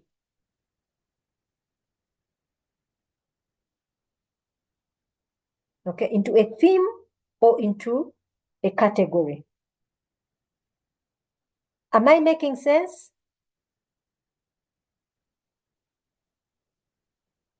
Yes, doctor. Yes, doctor. Okay.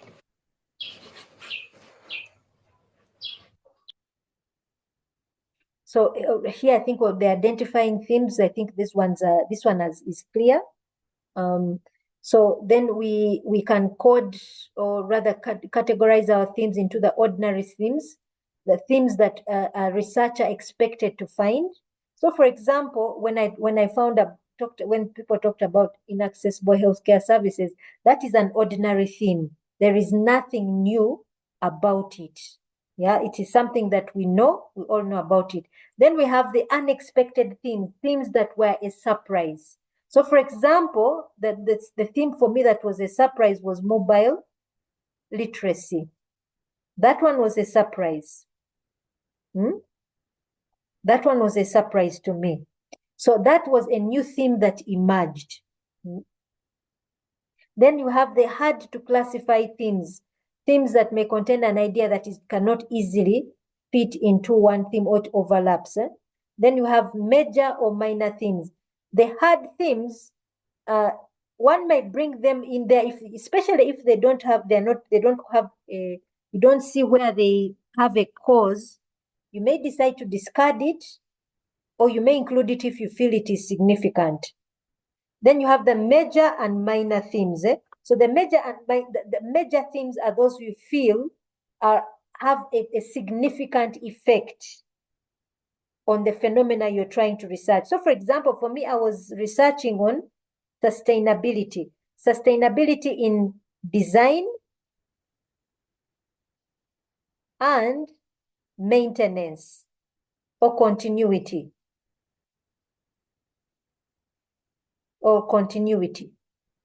That when an innovation is designed, it should continue beyond the life. So I would categorize those which were major in terms of design, those which were major in terms of sustainability continuity, then those which were minor. Okay. Is there any question so far?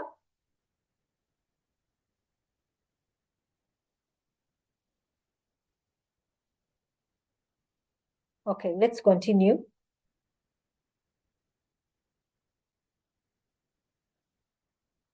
And this is pretty much the same. So in categorizing, here is an example of how we would categorize. The question is, what are some of the challenges your students face in developing their critical skills? So a major theme would be reading challenges. The minor one will be time constraints. That is how a researcher can categorize. An example of how a table is coded in terms of responses. So here you have the interview, your interview of a teacher and the interview of students. And the teacher, you code what the teacher says and you code what the students say. So you saw for me, I had the health seekers, I had the healthcare workers. Then I had structure partners, those whom I interviewed from structure partners. For example, specifically the donors. I talked to donors, I talked to also those in Ministry of Health. Those are structure partners. So now I coded those. I would put that this was from health seekers, this or community members, and this is from the health facility. And then you notice here, when I coded you notice this person has not just coded them, but has indicated which are the major, which are the minor. Now here, you see, for a teacher, the major thing is reading challenges. For the student ends up unwilling to work in a group. Okay? And so on and so forth. These were from interviews. Then these are from questionnaires. So here the person can correlate or triangulate and say, from the interviews, the students said they were willing to work in a group. And then in the questionnaire, it says there's lack of cohesion in a group because somebody has limited reading skills. So this one is an example of triangulation. Yeah? Triangulation for the sake of validating your findings. It came out during an interview, then the questionnaire that was administered, it also came out. So these are just some of the examples of how this can be coded and then used to relate. Any question here?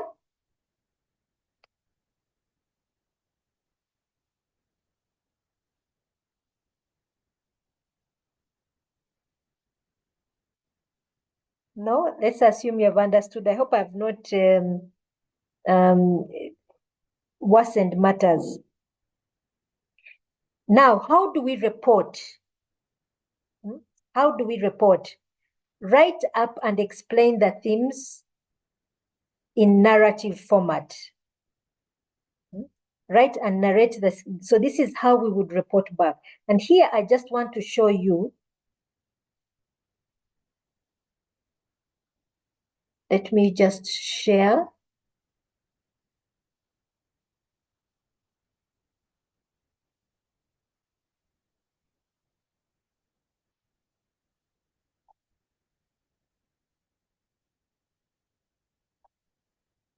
So just to show you an example. Here we have a theme, limited funding. So under limited funding, I begin to narrate. Yeah.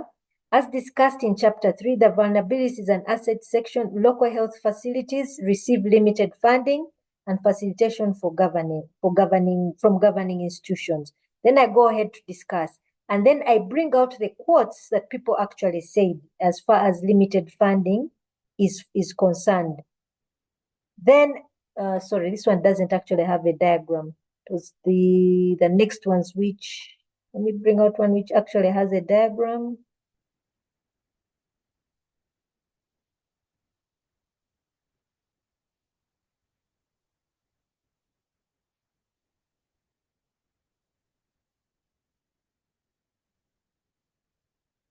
So here, poor working conditions.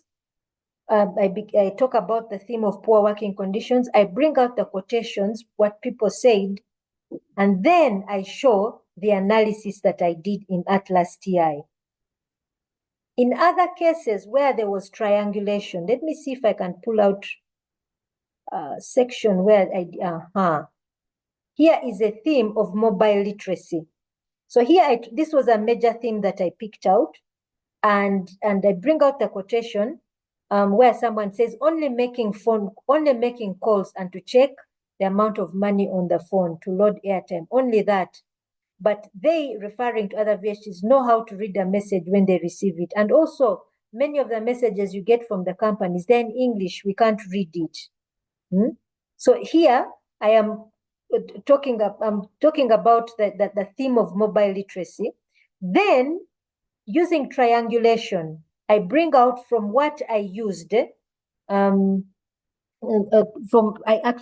used an exam, an objective style exam to test mobile literacy. And here I did it according to age, between 30 to 40, 50 to 40 to 50, and 50 and above.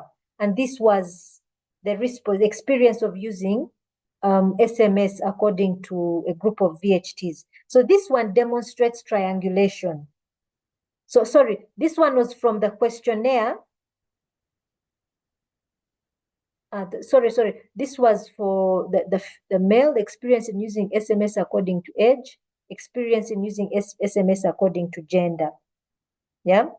So here it shows actually women are better at it than men. Yeah. So that's a win for us ladies. Not so.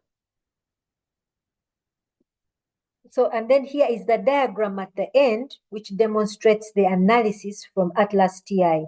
So it's you see, with qualitative research, it's about the richness of your data that supports your finding or the conclusion that you make, the richness of it. So here we had the interviews, then we had the qualitative, the quantitative side, which was triangulating, showing experience, and then you had the analysis itself, which demonstrates the overall picture. Do we understand so far? Yes, we do. Okay.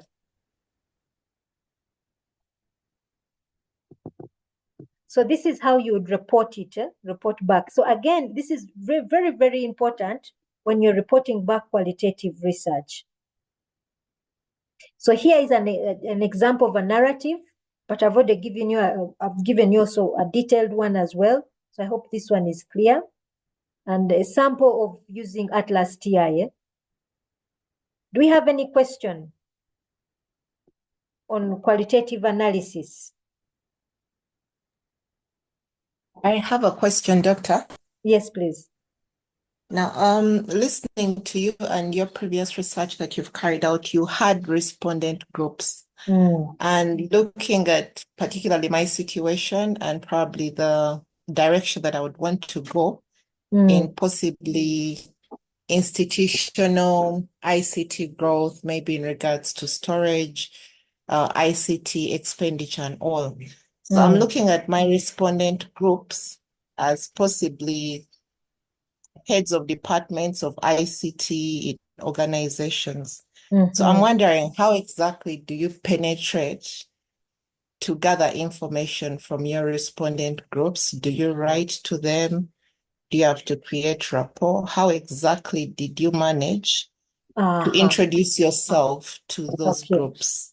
Thank you, Teresa. That's a very, very good question. With qualitative research, creating a rapport with your respondents is very, very important. Now, one, I want to point out that my research, one of the methodologies I used was ethnography. So I spent about 2 years with this community, and not just the community as well. I also made I got into, I think it was UNICEF. Yeah, UNICEF was the big donor. I managed to get in there. The primary reason when I started, actually one of my students in the master's class was in UNICEF and was involved in that project. So that was another thing that really helped. So using kind of the snowball effect, the snowball sampling, where you get to know someone who gets you in there. Why? Qualitative research requires people to open up to you. So it's not enough just to take a written letter. Yes, you can take a written letter, but somebody introducing you there is very important, Teresa. Very, very important, because you see how people open up to you when somebody else knows you. You didn't just come with a written letter. So one, if you can get people to physically introduce you, that would be very good. The snowball sampling effect. Someone who knows you puts you in there, and they open up and begin to speak to you. Why for you the snowball sampling? Why it would be so important? Because for masters you really don't have that much time to create a rapport. Like for me, who spent 2 years with this community. That's one. So if you can have somebody, not just have something written, but somebody who can introduce you there and say, oh, this is my friend, she's doing this research, that opens up doors when somebody introduces you physically. Even just look at a simple thing of filling out a questionnaire, okay? I remember I told you the experience I had with one of my the lady that I was sharing an office with, who had sent out questionnaires to so many people, and she said she had a 25% response back. So imagine in 100%, out of 100 people, only 25 people respond back. That's a very poor response, extremely poor. At least 80%, 80, but 25, that is hardly usable. And you see, it's very different when, let us say, I've seen this happen when a colleague says, oh, you comes to the university and says, oh, you guys, a colleague of mine is doing research on this. Please kindly, I beg you, respond to the questionnaire. But just because a colleague has asked you, you say, okay, because so and so asked me, let me do it. So Teresa, I would suggest if you can use the snowball sampling method, where you ask somebody to introduce you, to point you to somebody and introduces you physically. That will go a long way.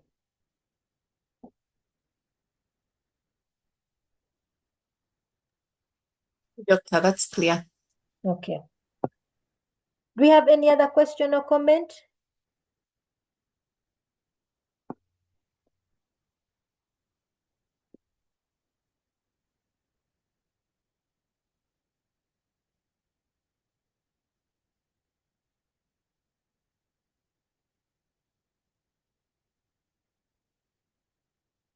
If no,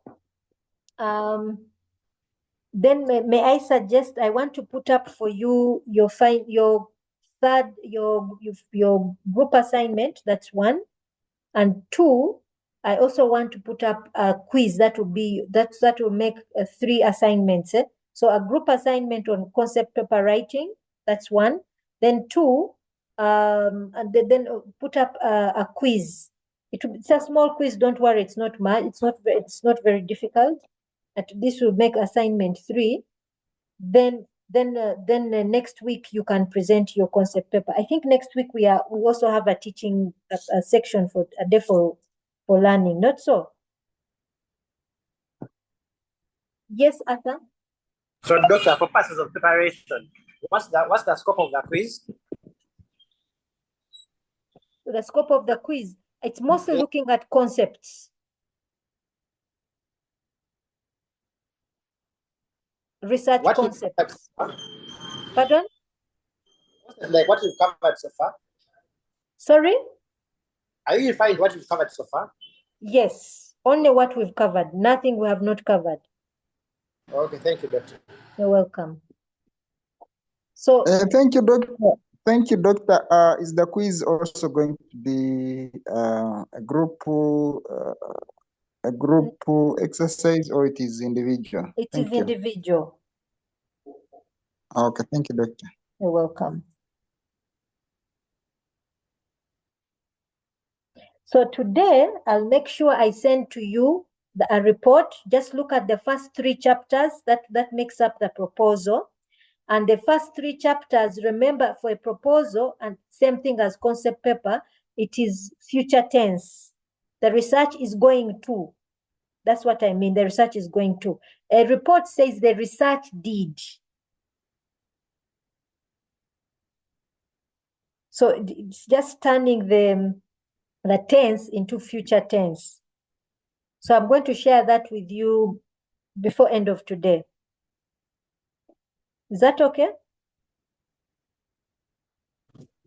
Maybe, doctor. Yes, please. When you say a research is going to, you mean a research will. The research will. Yes, that the research will, yes. It's future tense. Okay.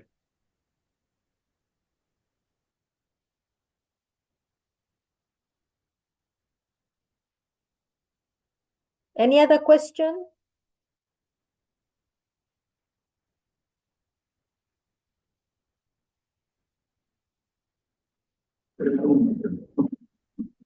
Yes, Moses? Yes, doctor, thank you for your submission. Just throw more light about the concept paper, since the question is coming today. What should we include in the concept paper? Is it chapter 1 or other parts, other things are included? It's chapter 1, but it's quite small. Maybe maximum 5 to 6 pages. It could be, it could go up to 7 pages maybe, but the concept paper is quite small.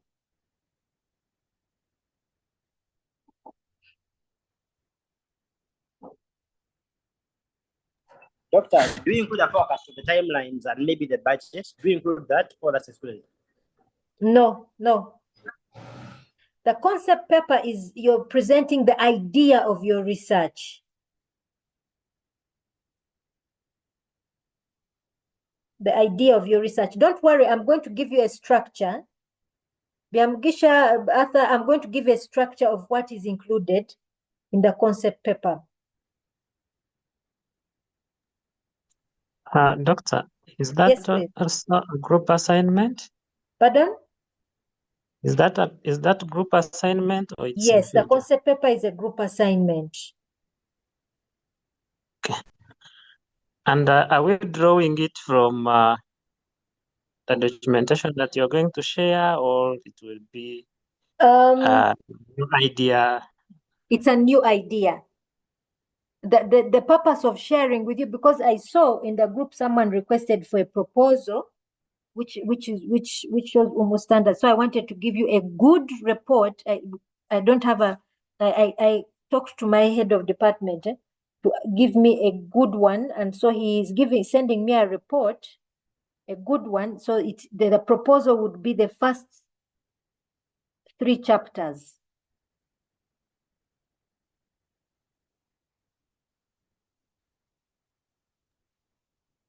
Yeah, thank you, doctor. And maybe the final exam. The final exam is going to be a take home. Yes, I just want to know, will also that be a topic that someone is choosing to do for his or her masters, or just something generic to show an understanding of research methods? It would be good if someone can do, okay, one, it should be ICT or IS related. So don't present anything that is outside the area. 2, it would be very good if someone can present something that they are going to do for your final. Why? Because this is the beginning. And the earlier you begin, the better. Do not be so concerned about doing something perfect. The most important thing is you demonstrate that you're moving towards that research. A concept paper doesn't demonstrate perfection. Okay? It demonstrates that you have an idea, a research idea which you want to develop. That is the whole purpose. Thank you, doctor. You're welcome. Doctor, I have a request. Yes, please. Since we have 2 groups, that is ICT and IS. Yes. Would it be possible for you to find for us 2 reports, like Hopefully, one for I think IS and then one for ICT? Okay. I'll talk to my head of department. Right, doctor. Okay.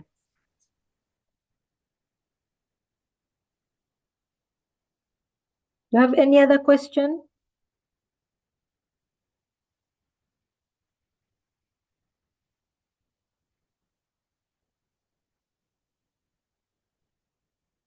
Do we have any other question? What time is the quiz, doctor? I'm going to put it up. I'm going to put it up later today evening, and it will stay on for about 4 days.